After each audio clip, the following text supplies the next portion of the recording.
Yo guys, it's Michael from Just Lifestyle, and today we have a different background, and I don't have my usual setup because I am back home for a few days, and we are actually up to 2,393 subscribers, which means we're actually approaching IM, which is very nice, but we are still very firmly within the 40-minute mark for training.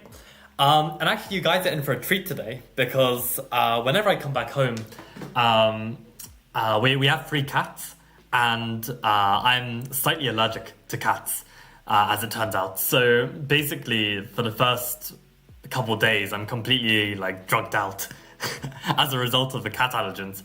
And as a result, I'm not going to be doing any kind of intense training today. Not that I do much intense training anyway. But what that means is that I actually wanted to take a look today at how to deal with the Retian English. And this is still kind of my own training because I've basically come to some revelations recently as to how to tackle it. And I think some of you might be able to benefit from it. So for anyone who doesn't know what my repertoire is as a chess player, you guys, probably a lot of you do by now.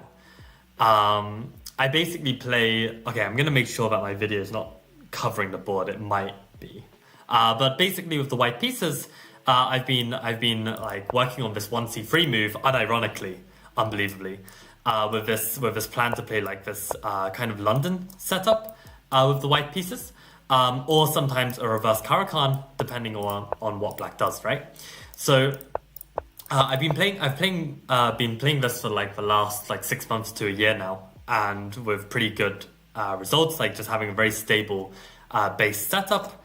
But there are some sharp lines as well that you'll need to know. For instance, this one is really interesting with Queen b6, and yeah, there's a whole bunch of theory here where black takes on b2, or all kinds of funky lines. This is another really cute trap, this knight c4 move.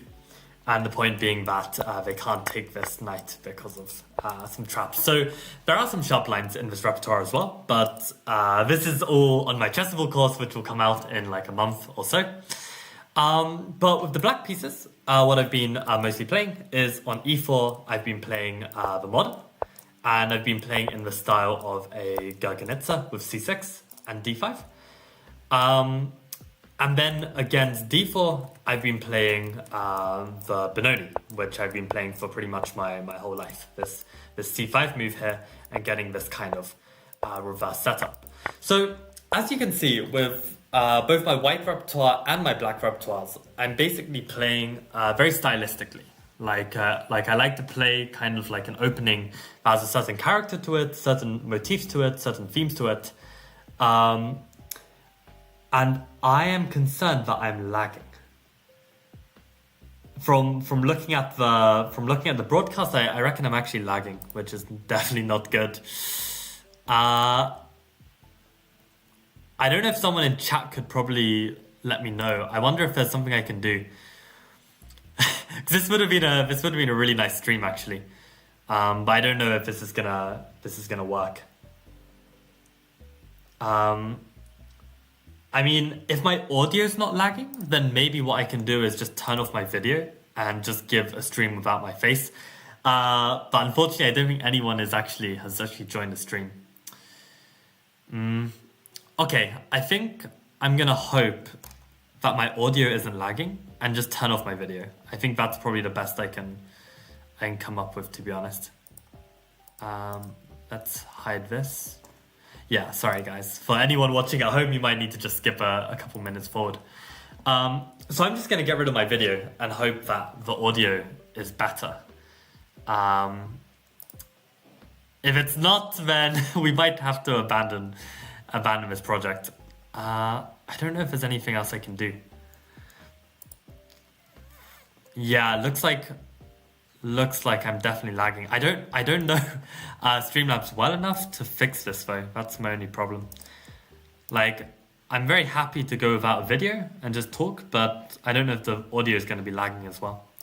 I mean, let's try this. Let's try this, and hope this works. Maybe someone in chat can mention that it's lagging.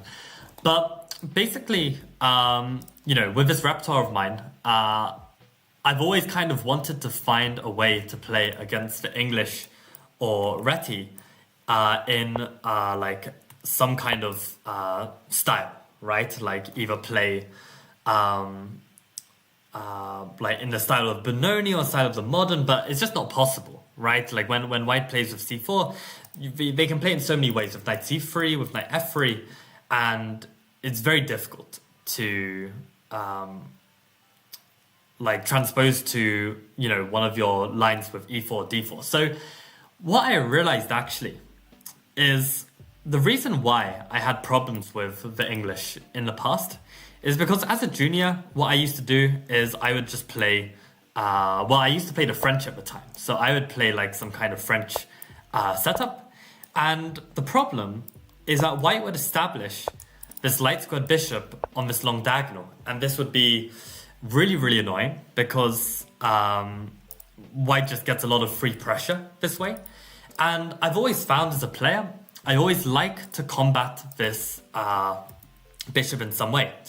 And with the white pieces, if we imagine that our opponent is playing a King's Indian, the way I like to used to deal with this King's Indian was to basically play with b4. And okay, I see even Lichess isn't loading, so I think this is just not going to work, unfortunately, guys. I don't think this is going to work. I mean, just to finish my point, basically, I would always try and challenge this long diagonal with either my bishop, like here, or I would, nowadays with my new repertoire, I would basically be able to challenge this bishop with the c3, d4, right? Like these pawns are just blocking out this bishop. So basically, the bishop is going to be blunted by these pawns, and yeah, that means the bishop's not going to be so good, right? So what I realized was that with the black pieces against this Reti English, which almost always plays with a bishop coming to g2, yeah, basically, if I can find a way that I can actually combat this bishop, either with c6, d5, or playing with a bishop coming to b7, then I would be quite happy with dealing with the Reti. And what I found was that the problem with just like straight up playing the move c6 is that, if white plays in a pure Reti style, I'm actually very happy to play the setup, because it's almost like a reverse London system where white has played this kind of like it's either going to be like some slow d4 d5 setup where white has played with g3, or it's going to be more of a King's Indian style opening, which I have my theory against playing this London system. But the problem with playing 1c6 is that white can play the move d4, and then I'm in a spot of bother because suddenly now I've got to have like a full Slav repertoire, which I don't have. And I mean, I have worked on the Slav repertoire in the past, but it is that I can actually start on either 1c4 or one knight f3 with the move knight f6. And the clever thing here is that, if white ever plays d4 and tries to transpose to a 1d4 opening, then I can play the move c5. And then I have a Benoni, so this would be fine. And the same goes for knight f3. If I play knight f6 and they play d4, I can play c5 and get a Benoni. But of course, more realistically, the opponents are going to be playing c4, right? They're not going to be playing a Benoni. But this is where I realized that Actually, there is an opening that can combat this bishop coming to g2, and that is this opening called the hedgehog. So basically, when white plays g3, I can play b6, and the point is that when white plays bishop g2, I can meet it with bishop b7. So I'm not going to deal with this annoying pressure on this long diagonal. And the point is, in these kind of setups, we have these positions where basically white will eventually push d4 at some point, maybe something like this. And we get this kind of setup where I basically put my pieces like this, I castle kingside, and I basically play for either the d5 break or the b5 break, depending on what I'm going for. So basically I can get a hedgehog. And the only time where I can't get a hedgehog, I mean, against Reti I can always get a hedgehog, so I can always play this knight f6 c5 with b6. But when my opponent plays the English, then the problem is that if I play the move c5 immediately, I don't necessarily get a hedgehog because white can play g3. And then I need to learn some like symmetrical English theory of knight c6 or something because I can't play b6 and get a hedgehog. But what I can do is I can start with knight f6. And again, if white ever plays knight f3, then I can play c5, b6 and get the hedgehog, right? But if white plays g3 at this moment, what I can do is I haven't committed with c5 yet. And because white is now playing the slower structure, I can actually play c6. And I can actually go for this reverse London system or the Slav setup. Because I'm not really afraid now of white playing d4 because this is going to be a slower London system setup and it's not going to be some critical d4, d5 Slav theory. So basically, by staying flexible, I can wait to see if white plays an early g3. Now, the other problem with this is the main move here, and this stays flexible, right? As soon as I play b6, white could play d4 and enter a Queen's Indian. As soon as I play c5, they could play g3 and stop me from playing the hedgehog. So I'm in a little bit of, I need to make a decision now, right? Like what am I going to do? And the very cool thing is that in this position, I can actually play the move e6. And I think, trying to do this,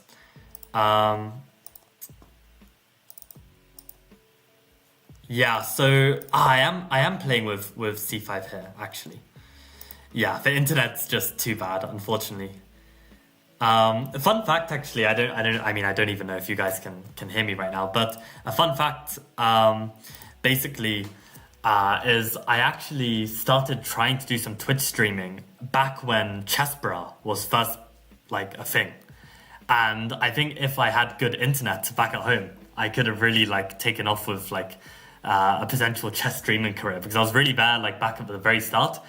You know, back when John Bartholomew was creating Chessable and I was one of the first beta testers for Chessable, you know, back in the day, right? But unfortunately, the internet is just too bad. And I don't even know if any of this is working. But the point is that actually, yeah, I do want to be playing 2c5. So this is good to remind myself. And the point is when white plays g3 here. So of course, when they play knight f3, I can play b6 and I can get a hedgehog. And actually on e4, I believe I can also play with d6 here and still manage to get a hedgehog like this, right? So I'm going to get my hedgehog set up. But the only time that I'm not is if white now plays g3, preventing me from playing b6. But in this position, this is the one time where I can actually play with e6 here.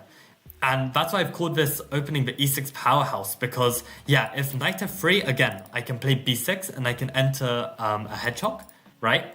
But if they play bishop and they commit to this setup of not allowing me to play b6, then I can actually play d5 and I am slightly better.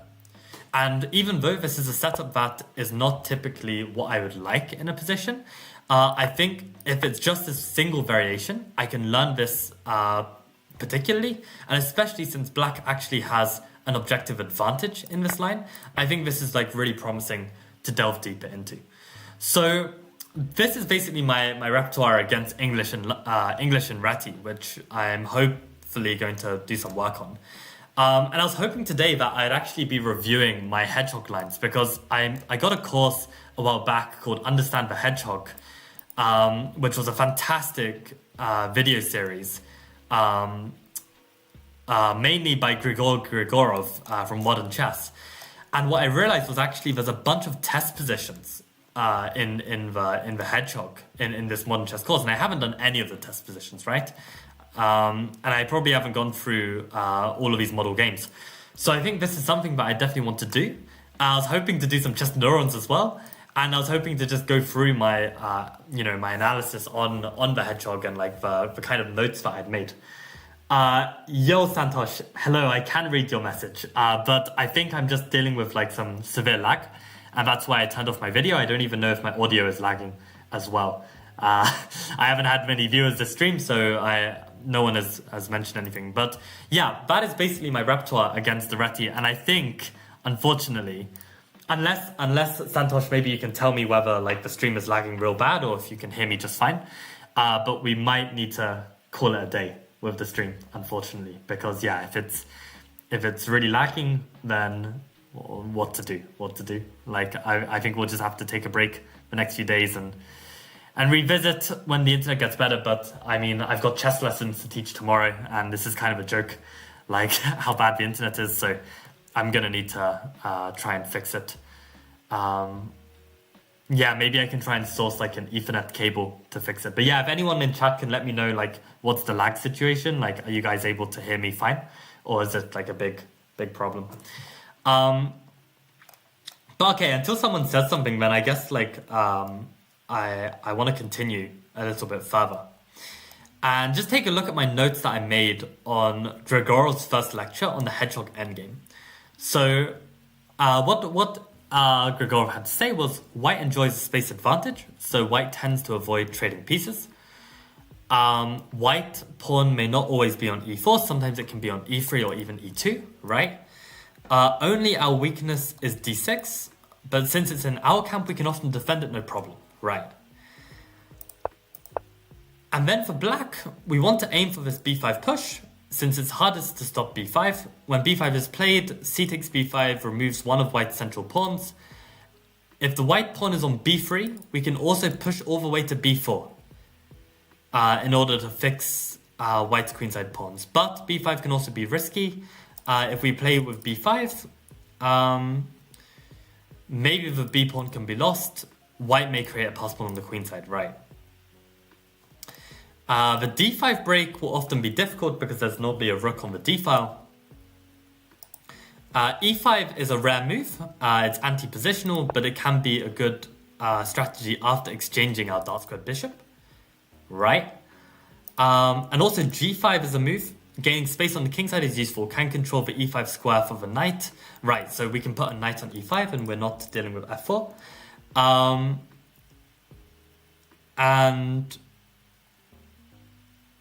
Right, and we can next follow up with h5, h4 to kind of slow down white's kingside. So yeah, Lucas, the camera is not broken, but I've basically gone home for the last few days, and the internet is not working.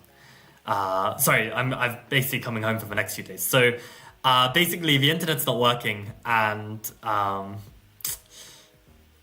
it's either going to lag with my video or maybe this audio is fine. So I actually don't even know if my audio is lagging real bad. I'm going to try and fix it for tomorrow, but for now, there's not much I can do. So yeah, this is interesting to note. And then the first example we look at, I think, is this ideal hedgehog ending. So, oh my god. I actually need to fix this before I chess lessons tomorrow, otherwise I'm in big trouble. Hedgehog actually came from this Nimzo structure. And what is going on here? So we get this hedgehog structure in the end. As we can see, white has not played with e4, but with e3. And this was how black was setting up. Okay, so putting a queen on b8. Right, and here it was black to play, and then already going for this b5 break. So after c takes, a takes, this favors black, unless white is something concrete against d6 or b5 pawns. We will push b4, fix white's queenside, And we'll practically play with a pawn up and continue with d5, and white will be the one fighting for a draw. So, yeah. This looks really nice.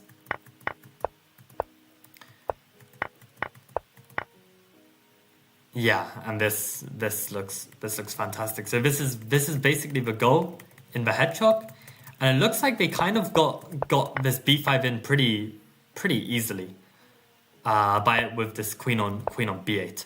But I seem to remember actually there was a different way that black liked to set up with the queen. Aha, this is another one where b5 is the move. Okay, and again b4 with the plan of fixing the a pawn.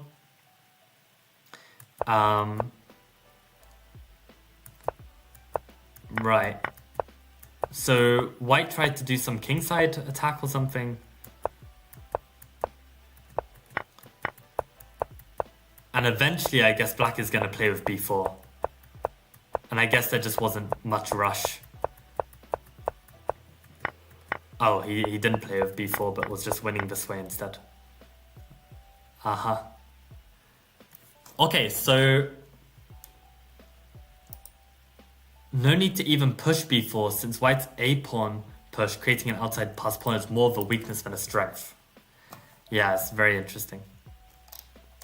So this is basically the basics of this hedgehog. Let's have a look at another game of this. So yeah, this actually came from a Benoni, I guess. And we get this hedgehog set up again. Yeah, and in this position, yeah, white is like controlling this many times. So I seem to remember there was this maneuver of trying to challenge one of these knights so that we can play for b5. And I think this is what ended up happening. Yeah, so one knight was gotten rid of, black gained some space on the king side, and then b5 was played when it tactically works.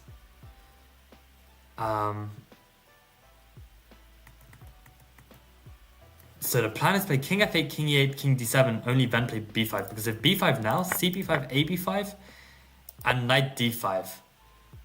Right, so any piece on c6 is always like sometimes hanging to this move. And because this takes with check, then this is actually possible. And this is good for white. So you gotta be always deciding whether this b5 is working. But now already b5 is already playable. Right. I think there's a chessable course on the hedgehog. Interesting. Yeah, I think I saw there's some chessable course on like slaying the hedgehog. I don't actually know if there's one on playing the hedgehog, but if there is, yeah, that'll be good to know. Welcome, Arjun. How is my audio, by the way? Is it lagging or can you hear me very, very well? Basically, I'm back home for a few days and there's no good internet, as it seems.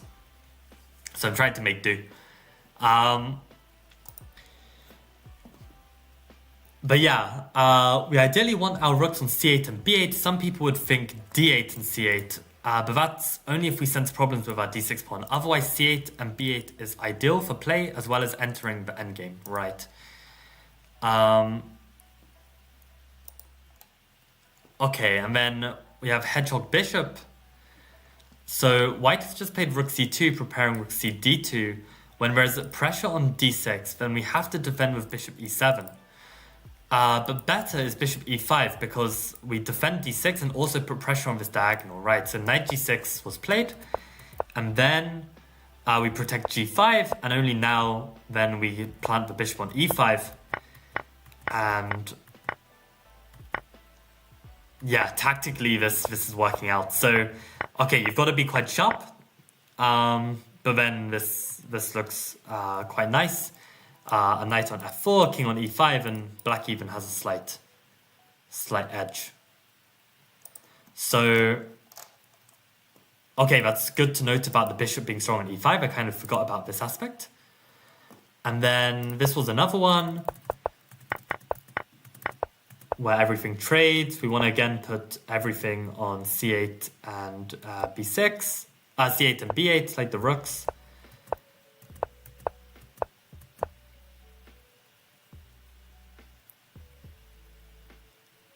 Okay, good to exchange a pair of knights, reduce the control over b5.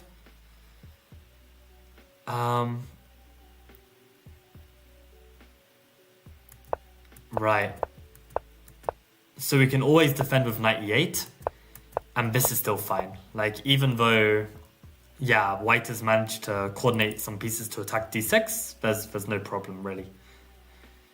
Black is doing a fine and eventually got in b5. Right. So, yeah, this is how often it goes in my games. I'm often having to defend with knight e8, but it's pretty much fine.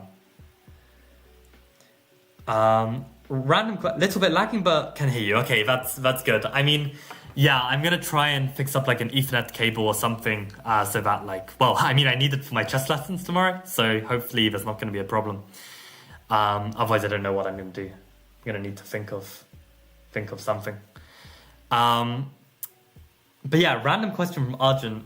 How realistic do you think it is to achieve 2000 FIDE by the end of 20? Okay, my like the emoji button is covering the date. So okay, let me just check on Streamlabs. End of 2024. Assuming I play 33 more rated games, I'm 1850 so far. So, to answer this question, it's good timing actually, because I recently was reading a passage from a book. And I don't even know if I can call it a book. It's more like a series of letters. And it's called Letters to a Young Poet.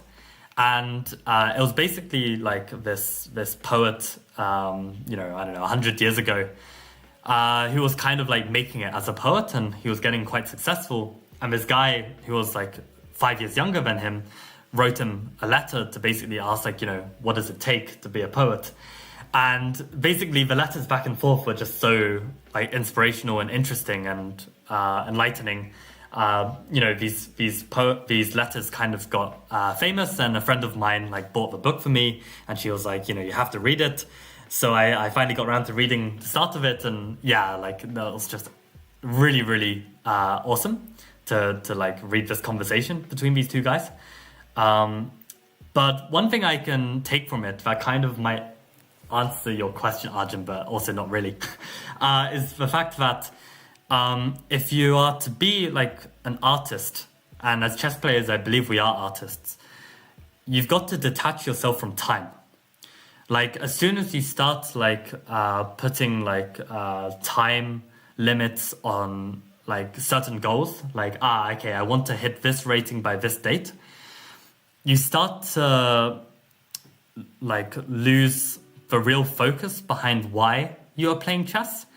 And there is an argument to be said that your chess will actually become worse as a result of fixating on this too much. Like this is what the poet says.